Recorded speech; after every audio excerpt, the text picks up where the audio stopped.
تصاویر پاکستان کے پہلے منتخب سابق وزیر اعظم اور پیپلز پارٹی کے بانی ذوالفقار علی بھٹو کی زندگی پر محیط ہیں۔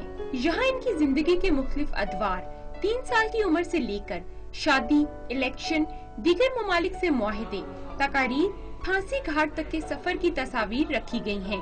ان تصاویر کو محفوظ کرنے والے بھٹو خاندان کے فیملی فوٹوگرافر آغا فیروز نے اس نمائش میں حکومت کی عدم دلچسپی پر ناراضگی کا اظہار کیا ہے۔ میں ایک معمولی سا فوٹوگرافر 4000 تصویر کو کہاں رکھوں، کب تک رکھوں؟ یہ چھوٹی چھوٹی تھی تو میں ایک گھر میں کرایہ پہ لے کے رکھتا تھا، اب تو تصویر بننے کے لیے 4 کمرے چاہیے۔ عوام کا کہنا ہے کہ ذوالفقار علی بھٹو کو اصل خراج تحسین ان کے مشن کو عملی جامہ پہنانے میں ہی ہے۔ کیمرامین خالد ملک کے ساتھ انیسہ الیاس، ڈان نیوز، اسلام آباد۔